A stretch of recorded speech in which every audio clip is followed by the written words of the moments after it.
నిర్మల్ జిల్లా ఖానాపూర్ మండలంలోని రాజుర గ్రామంలోని ప్రభుత్వ పాఠశాలకు కాంట్రాక్టర్ గడ్డం శ్రీనివాస్ తాళం వేసి విద్యార్థులను ఉపాధ్యాయులను లోనికి వెళ్లకుండా అడ్డుకున్నారు.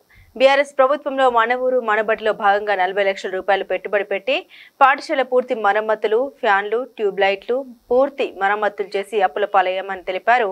ప్రభుత్వాలు మారిన తర్వాత కాంగ్రెస్ ప్రభుత్వం బిల్లులు ఇవ్వడం లేదని ఆవేదన చెందారు. నేను మన ఊరు మనబడి అనే దాంట్లో నేను వర్క్ చేసినాను. 40 లక్షల వర్క్ చేసినాను. దాంట్లోకి వెళ్ళి బాత్రూమ్ కట్టించిన, వంట రూమ్లు కట్టించిన, కిచెన్ సెట్ కట్టిన, మొత్తం బడి మొత్తం ఊరితే బళ్ళు మొత్తం పిల్లగాను వర్షాకాలం బాగా ఇబ్బంది పడితే బళ్ళు మొత్తం రిపేర్ చేసిన. మళ్ళీ ఒకటి మొత్తం బళ్ళు మొత్తం ఇది చేసిన తర్వాత డోర్లు వీళ్ళు మొత్తం ఎటు జట్టు చేసి ఇచ్చిన.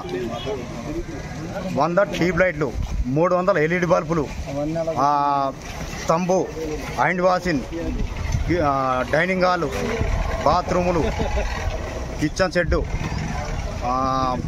బడి మొత్తం రిపేర్ చేయించిన. మొత్తం ఎట్టు జెట్టు చేయించేసిన. నాకు పైసలు వడగలేవు. నాకు కలెక్టర్ గారు చెప్పారు ఏమని, మా అకౌంట్లో డబ్బులున్నాయి, మీరు పని చేస్తారా చేయరా. మాకు 7-8 సార్లు మీటింగ్ పెట్టిండ్రు. ఆ 7-8 సార్లు మీటింగ్ పెడితే మా అకౌంట్లో డబ్బులు చేయరు అంటే మేము చేసినాం.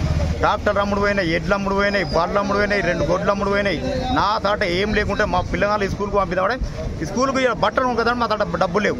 మాది ఆ పరిస్థితి అయిపోయింది. ఊళ్ళో ఉండే పరిస్థితి లేదు. నాది అంత ఇబ్బందులు ఉన్నా. నేను నాకు డబ్బులు వెంటనే వేసేసాయి. లేకపోతే మళ్ళీ నేను సోమవారం నాడు మళ్ళీ తాళం వేస్తా.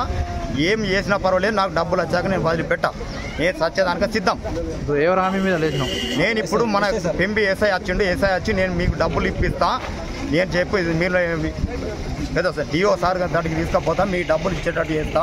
తాళం తీసినట్టు తాళం తీసినాం సార్.